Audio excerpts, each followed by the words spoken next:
Hello students, this is Dr. Anju Beniwal, Assistant Professor Sociology, Government Mira Girls College, Udaipur. आज हम third year के paper second ग्रामीण तथा नगरीय समाजशास्त्र रूरल एंड अर्बन सोशियोलॉजी के सेकंड यूनिट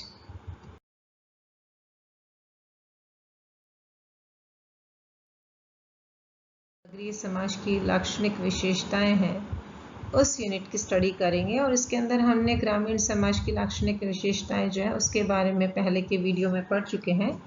आज इस वीडियो के अंदर हम समाज की लाक्षणिक विशेषताओं के बारे में पढ़ेंगे। नगरीय समाज क्या होता है इसके बारे में लुईस बर्थ ने एक डेफिनेशन दी थी कि समाजशास्त्रीय दृष्टिकोण से एक नगर की परिभाषा सामाजिक भिन्नता वाले व्यक्तियों के बड़े घने बसे हुए एवं स्थायी निवास के रूप में की जा सकती है। कि अगर हम किसी एक नगर को या नगरीय समाज को समाजशास्त्रीय दृष्टिकोण से समझने की कोशिश करें तो ये एक ऐसा जगह है, एक ऐसा स्थान है जहाँ पर कि अलग अलग जाति भाषा धर्म के लोग बहुत अधिक संख्या के अंदर घनी रूप से बसे हुए हैं और उनका निवास स्थान जो है वो स्थायी रूप से वहाँ पर पाया जाता है। उसको हम नगर कहेंगे, जहाँ पर की जनसंख्या घनत्व जो है वो बहुत अधिक होगा और जो लोग निवास कर रहे हैं नगरों में वो उनकी सामाजिक रूप से भिन्नता भी देखने को मिलेगी। तो हम कह सकते हैं कि नगरीय समाज एक ऐसा समाज है जिसमें कि उच्च जन घनत्व और चूँकि हमने देखा था कि ग्रामीण समाज के अंदर कृषि एकमात्र प्रमुख व्यवसाय होता है, लेकिन नगरीय समाजों में गैर कृषि व्यवसायों की भी प्रमुखता होती है। कृषि के अतिरिक्त अन्य व्यवसाय जो है वो भी देखने को मिलते हैं। जटिल श्रम विभाजन पाया जाता है क्योंकि जैसे जैसे जनसंख्या बढ़ती है वैसे वैसे उसकी आवश्यकताएं बढ़ती हैं लोगों की, और उन आवश्यकताओं की पूर्ति करने के लिए चीज़ों के अंदर, वस्तुओं के अंदर वेरिएशंस भी, भिन्नताएं जो हैं वो देखने को मिलती हैं और उस भिन्नताओं को, वेरिएशंस को बनाए रखने के लिए, लोगों की आवश्यकताओं को पूरा करने के लिए नगरीय समाजों में श्रम विभाजन पाया जाता है और श्रम विभाजन के कारण हम वहाँ पर विशेषीकरण भी देखते हैं। इसके साथ साथ औपचारिक रूप से औपचारिक जो शासन व्यवस्था होती है उसके द्वारा उनके व्यवहारों को नियंत्रित किया जाता है, समाज के अंदर व्यवस्था बनाए रखने का प्रयास किया जाता है। स्पष्ट है कि नगरीय समाज के अंदर ग्रामीण समाज से भिन्न विशेषताएं पाई जाती हैं। जनसंख्या की बहुलता व विविधता यहाँ देखने को मिलती हैं। गैर कृषि व्यवसाय, श्रम विभाजन एवं विशेषीकरण इसकी प्रमुख विशेषताएं हैं। द्वितीयक संबंधों की प्रधानता, औपचारिकता, ये सब कुछ हमें नगरीय समाज में प्रमुखता देखने को मिलता है। समाज की लाक्षणिक विशेषताओं की बात करें तो किंग्सले डेविस के अनुसार निम्न लाक्षणिक विशेषताएं एक नगरीय समाज में देखने को मिलती हैं, जैसे सामाजिक भिन्नता, द्वितीयक संबंध, सामाजिक सहिष्णुता, द्वितीयक नियंत्रण, ऐच्छिक संघ, व्यक्तिवादिता और स्थानीय लगाव। ये किंग्सले डेविस के अनुसार नगरीय समाज की कुछ विशेषताएं प्रमुख रूप से पाई जाती हैं। कुछ नगरीय समाज की प्रमुख विशेषताओं की बात करें तो सबसे पहले हम बात करते हैं नगरीय समाज के संगठन की प्रकृति संबंधी विशेषता की, जिसके अंदर हम इसको 4 पार्ट्स में देखेंगे। परिवार के अंदर जो विशेषताएं पाई जाती हैं, विवाह के अंदर, स्त्रियों की स्थिति में और पड़ोस में। तो सबसे पहले हम बात करते हैं परिवार की। जैसा कि आप लोगों को मालूम है कि ग्रामीण समाज के अंदर संयुक्त परिवार व्यवस्था अधिक पाई जाती है और नगरीय समाजों में एकाकी परिवार अधिक देखने को मिलते हैं। This is the basic difference between rural and urban society. ग्रामीण समाज और नगरीय समाज के परिवार के अंदर एक बेसिक डिफरेंस देखने को मिलता है कि ग्रामीण समाजों में संयुक्त परिवार व्यवस्था पाई जाती है और नगरीय समाजों में एकाकी परिवार व्यवस्था पाई जाती है। नगरीय समाज में व्यक्तिवाद की भावना प्रबल होती है, इसलिए छोटे छोटे परिवार देखने को मिलते हैं। पारिवारिक दबाव एवं नियंत्रण की अपेक्षा व्यक्तिगत स्वतंत्रता जो होती है वो अधिक पाई जाती है, क्योंकि संयुक्त परिवारों के अंदर बुजुर्ग होते हैं तो उनका परिवार के ऊपर काफ़ी कंट्रोल होता है और वो अपने जो परंपरागत सोच होती है उसके कारण परिवार को अपने नियंत्रण में रखते हैं, उसके अनुसार परिवार को अपने नियंत्रण में रखते हैं और अपनी सोच के अनुरूप ही वो कुछ न कुछ उनके व्यवहारों को नियंत्रित करने के लिए, जैसे देर से घर नहीं आना, लेट नाइट बाहर नहीं रहना, या फिर ज़्यादा शोर मचाना नहीं, अपने नियम कानून कायदों को फॉलो करना, परिवार के जो नियम होते हैं उनका पालन करना, परिवार के हर व्यक्ति को खर्चे के लिए कुछ पैसे जो होते हैं वो स्पेसिफिक अमाउंट जो होता है वो खर्च करने के लिए दिया जाता है। इससे व्यक्ति अपनी व्यक्तिगत नियंत्रण, जो व्यक्तिगत स्वतंत्रता होता है उसका हनन मानता है और उसे लगता है कि मेरी स्वतंत्रता को कहीं ना कहीं कंट्रोल करने का प्रयास किया जा रहा है। तो उस कंडीशन के अंदर वो एकाकी या अकेले रहना ज़्यादा पसंद करता है। तो ऐसे परिवारों में व्यक्तिवादिता जो होती है वो ज़्यादा देखने को मिलती है। व्यक्ति अपने आप को ज़्यादा इम्पोर्टेंट देता है, ना कि परिवार को ज़्यादा इम्पोर्टेंस नहीं देता है। तो अपने आप को ज़्यादा इम्पोर्टेंट समझता है, परिवार को नहीं। तो this is the basic difference we have seen. यहाँ पर संबंधों के अंदर घनिष्ठता उतनी नहीं होती है जितनी कि ग्रामीण समाज में देखने को मिलती है और त्याग की अपेक्षा व्यक्तिगत हितों को अधिक महत्व दिया जाता है। अगर हम बात करते हैं विवाह की, तो ग्रामीण समाज के अंदर विवाह बेसिकली परिवार के सदस्यों के द्वारा निर्धारित किया जाता है। परिवार के सदस्य ही डिसाइड करते हैं कि आपके विवाह संबंध जो है वो किस प्रकार से करे जाएंगे। लेकिन नगरों के अंदर हम देखते हैं कि विवाह जो है वो व्यक्तिगत मामला समझा जाता है, पारिवारिक मामला नहीं होता, वो व्यक्तिगत मामला समझा जाता है। और लड़का और लड़की जो होते हैं अपने पसंद से ज़्यादा विवाह करते हैं। इसमें देखते हैं कि नगरों के अंदर हम प्रेम विवाह अधिक देखने को मिलते हैं, अंतर्जातीय विवाह भी देखने को मिलते हैं। तलाक तथा विधवा पुनर्विवाह जो है उसकी संख्या भी ग्रामीण समाजों की अपेक्षा नगरीय समाजों में अधिक देखने को मिलती है। क्योंकि नगरों के अंदर लोग शिक्षित होते हैं और अवेयर भी होते हैं, उस कंडीशन के अंदर शिक्षा और जागरूकता के कारण वहाँ पर बाल विवाह जो है कम देखने को मिलते हैं। जब हम बात करते हैं स्त्रियों की स्थिति की, तो हम देखते हैं कि ग्रामीण समाज के अंदर स्त्रियों की जो स्थिति है वो बहुत ही अच्छी नहीं होती है। लेकिन नगरीय समाज में स्त्रियों की स्थिति कंपैरेटिवली बेटर होती है, क्योंकि नगरीय समाज में स्त्रियां अधिक शिक्षित होती हैं, सक्षम होती हैं, अपना स्वयं धनार्जन कर लेती हैं, आत्मनिर्भर होती हैं और अपने जीवन से संबंधित महत्वपूर्ण निर्णय लेने की कैटेगरी में भी होती हैं, वो उसकी स्थिति में भी होती हैं, कंडीशन में होती हैं। तो उस कंडीशन के अंदर उनकी स्थिति कंपैरेटिवली बेटर होती है। नगरीय महिलाएं गांव की महिलाओं की तुलना में कम अंधविश्वासी होती हैं और अपने हितों के प्रति जागरूक भी होती हैं। इसलिए नगरीय स्त्रियों की स्थिति जो है वो ज़्यादा बेटर होती है कंपैरेटिवली रूरल सोसाइटी की महिलाओं की।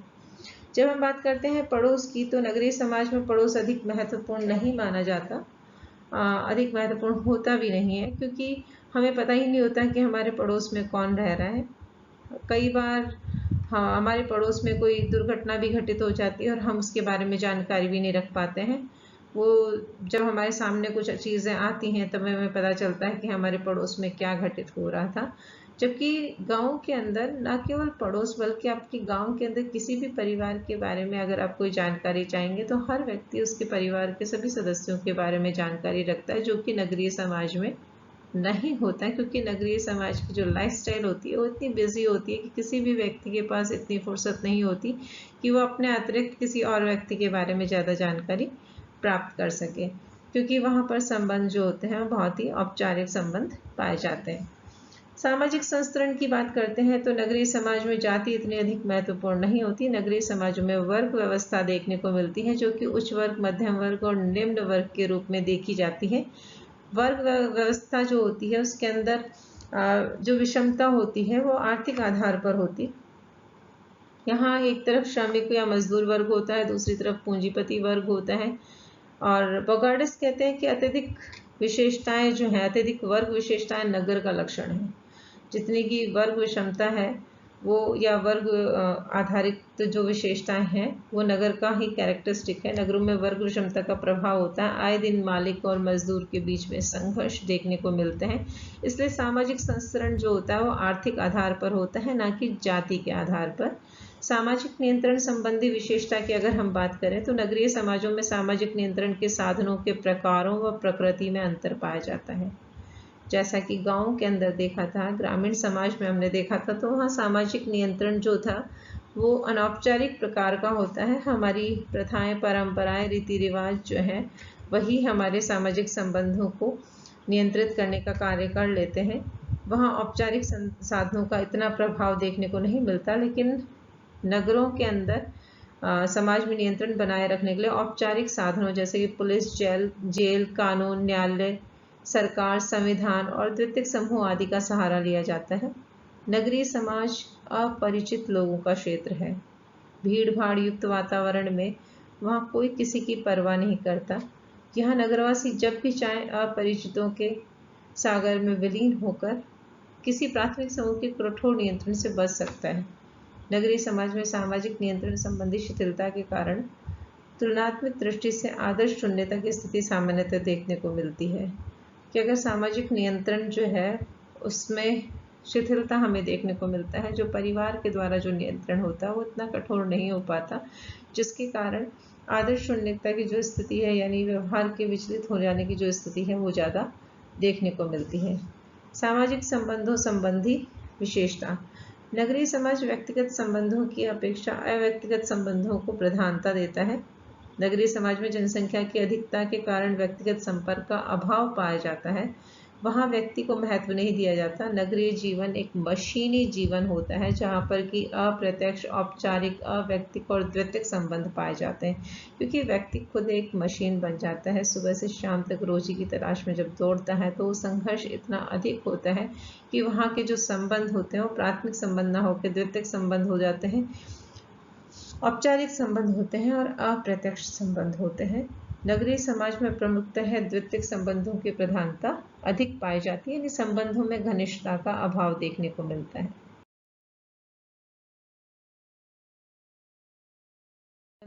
विशेषता।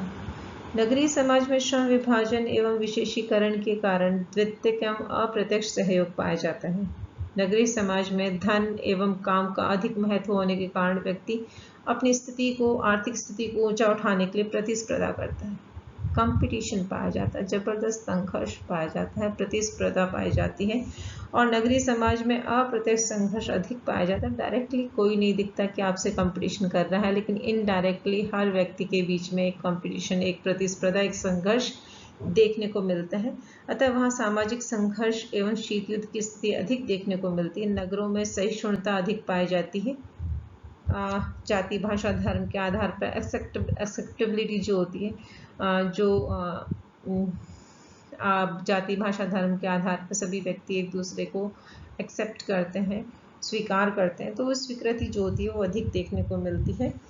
वहाँ विभिन्न व्यक्तियों समूहों के बीच सामंजस्य अधिक पाया जाता है। नगरीय समाज में नए कानून व अधिकार शीघ्र स्वीकार कर लिए जाते हैं। नगरों में आत्मसात की प्रक्रिया जो होती है वो अधिक होती है। विभिन्न सांस्कृतिक समूहों के बीच आदान प्रदान एवं व्यवस्थापन की जो प्रक्रिया है वो अधिक चलती है। हम देखते हैं कि नगरों के अंदर किसी एक जाति, भाषा, धर्म के लोग नहीं रहते, बल्कि विभिन्न जाति, भाषा, धर्म के लोग रहते हैं और उनके अंदर आपस में एक दूसरे को बहुत ही अच्छे से सब लोग साथ में मिलजुल कर रहते हैं। किसी प्रकार का जाति के आधार पर, भाषा के आधार पर या धर्म के आधार पर स्तरीकरण जो होता है या उनमें डिस्क्रिमिनेशन जो होता है, डिफ्रेंशिएशन जो होता है वो देखने को नहीं मिलता है। तो ये एक सबसे अच्छी चीज़ होती है, नगरीय समाज की एक अच्छी विशेषता होती है।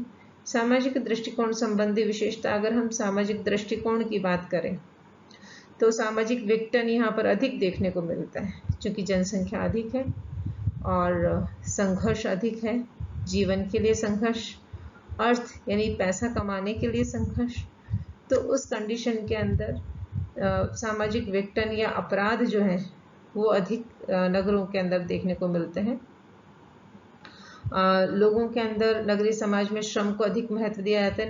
नगरवासी जो होते हैं धर्म के बजाय बुद्धि और तर्क को अधिक महत्व देते हैं, यानी logically they use to think logically. हर चीज़ को वो तर्क के आधार पर समझने का कोशिश करते हैं कि कोई भी घटना अगर घटित हुई है तो उसके पीछे क्या कारण है उसको जानने का प्रयास किया जाता है। अंधविश्वास जो होता है वो नगरीय समाजों में कम होता है।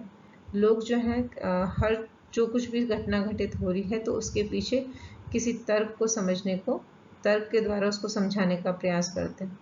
नगरों में राजनीति के अंदर भी लोगों की रुचि अधिक देखने को मिलती है। लोग राजनीतिक रूप से सक्रिय भी होते हैं। तो हम देखते हैं कि नगरों के अंदर जो सामाजिक दृष्टिकोण है वो थोड़ा वृहद होता है।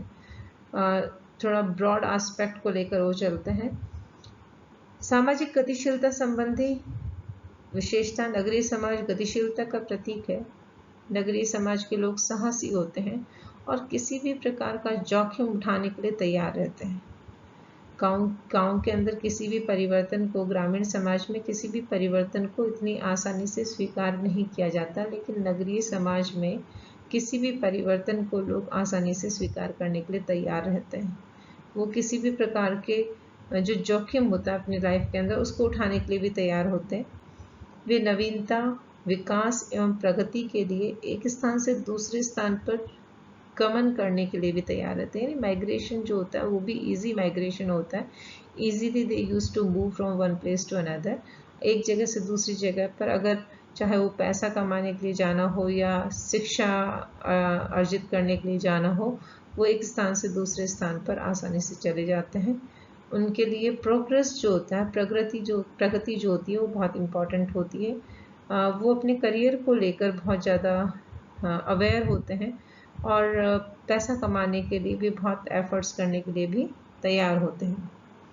आर्थिक जीवन संबंधी विशेषता। जब हम बात करते हैं आर्थिक जीवन की, तो नगरीय समाज के लोग गांव वालों की अपेक्षा अधिक खर्चीले होते हैं, क्योंकि लग्जरी लाइफ होती है तो पैसा बहुत ज़्यादा खर्च करते हैं। उनके लिए पैसे की इतनी इम्पोर्टेंस नहीं होती। गांव में लोग बहुत ज़्यादा संघर्ष के बाद पैसा कमाते हैं और उनने बहुत गरीबी भी देखी होती है, तो उनके लिए मनी मैटर्स, पैसा महत्व रखता है। लेकिन शहरों के अंदर जब व्यक्ति बहुत अच्छा कमाने लगता है तो उस कंडीशन के अंदर वो अपनी ज़िंदगी को लग्जरियस ज़िंदगी जीने के लिए तैयार रहता है और उस कंडीशन के अंदर खर्च ज़्यादा करता है। रॉस के अनुसार ग्रामीण जीवन जो होता है ये सुझाव देता है बचाओ, और नगरीय जीवन सुझाता है खर्च करो, क्योंकि वहाँ पर व्यक्तिवादी सोच है। व्यक्ति स्वयं के जीवन के बारे में सोचता है, स्वयं की खुशियों के बारे में सोचता है। उस कंडीशन में वो ये सोचता है कि जो कमा रहा है उसको खुद पर खर्च करे और एक अच्छा जीवन यापन करे। नगरीय समाज में ग्राम की अपेक्षा खर्च के अवसर भी अधिक होते हैं, क्योंकि गाँवों के अंदर इतना खर्च करने के अवसर नहीं होते हैं, इतनी जगह नहीं होती है जहाँ पर कि व्यक्ति जाकर खर्च कर सके। लेकिन शहरों के अंदर चाहे एंटरटेनमेंट के लिए जाना हो, चाहे कहीं बाहर घूमने के लिए जाना हो या कहीं बाहर खाने के लिए जाना हो, बहुत सारे स्थान उसके पास होते हैं, बहुत सारी जगह उसके पास होती है, बहुत सारे कारण उसके पास होते हैं खर्च करने के लिए। इसलिए ग्रामीण समाज की अपेक्षा नगरीय समाज के लोग जो हैं वो अधिक खर्च करते हैं। नगरीय समाज में श्रम विभाजन एवं विशेषीकरण जो होता है वो अधिक पाया जाता है, क्योंकि जैसा मैंने आपको बताया कि जनसंख्या घनत्व अधिक होता है। जनसंख्या नगरीय समाज में ग्रामीण समाज की अपेक्षा बहुत अधिक होती है। तो उस कंडीशन में जब जनसंख्या अधिक होगी तो लोगों की आवश्यकताएं अधिक होंगी। आवश्यकताएं अधिक होंगी तो उन आवश्यकताओं में भिन्नताएं या विभिन्नताएं या वेरिएशंस ज़्यादा होंगे। वैरायटी चाहिएगी उन लोगों को। उस वैरायटी के लिए श्रम विभाजन जो है वो अधिक करना पड़ेगा। और जब श्रम विभाजन होगा, एक व्यक्ति जब एक काम को लगातार करता रहेगा तो उससे उसके अंदर विशेषीकरण की जो क्षमता है, स्पेशलाइजेशन जो है वो आ जाएगा। तो हम देखते हैं कि नगरों के अंदर श्रम विभाजन और विशेषीकरण जो है वो अधिक पाया जाता है। सांस्कृतिक जीवन संबंधी विशेषता। नगरीय समाज की संस्कृति परिवर्तनशील है। नगरों में सांस्कृतिक परिवर्तनशीलता प्रगति की द्योतक है। जितना कि अगर हम सांस्कृतिक तत्वों की बात करें तो नगरीय समाजों के अंदर सांस्कृतिक तत्वों के अंदर परिवर्तन जो है वो according to their need and requirement होता रहता है। अब उनकी जिस तरह की आवश्यकता होती है या जिस तरह से वो परिवर्तन चाहते हैं उस तरह से परिवर्तन वो करते रहते हैं। लेकिन ग्रामीण समाज में सांस्कृतिक जो परिवर्तन है वो बहुत धीरे या बहुत कम देखने को मिलता है। लेकिन नगरीय समाजों के अंदर सांस्कृतिक तत्वों के अंदर परिवर्तन, कल्चरल ट्रेड्स के अंदर जो चेंजेस हैं वो बहुत तेज़ी से देखने को मिलते हैं। व्यक्ति अपनी सहूलियत के अनुसार अपने सांस्कृतिक जो तत्व होते हैं उनके अंदर, अपनी संस्कृति के अंदर परिवर्तन करता रहता है।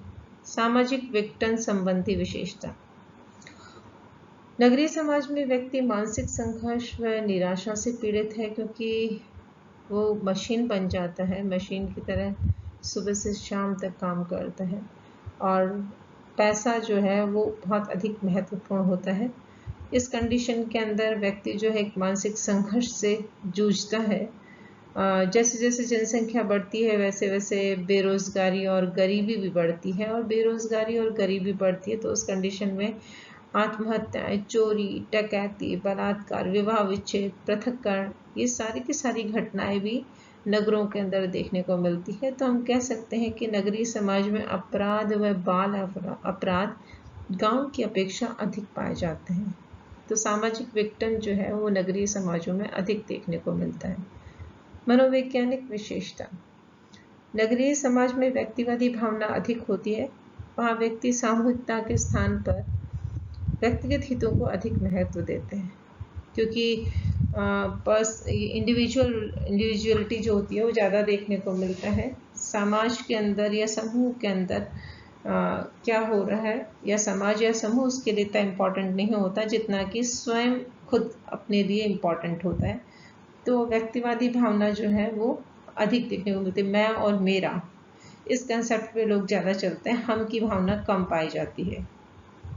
तो हम कह सकते हैं कि इसके अलावा नगरीय समाज में फैशन का प्रचलन बहुत होता है, धर्म के बजाय कर्म की प्रधानता होती है, तर्क और विज्ञान को ज़्यादा महत्व दिया जाता है, साक्षरता जो है वो अधिक पाई जाती है, लोग ज़्यादा पढ़े लिखे होते हैं, राजनीतिक चेतना ज़्यादा देखने को मिलती है, और नगरीय समाज की जो जनसंख्या है उसमें विविधता और भिन्नता ये अधिक देखने को मिलती है।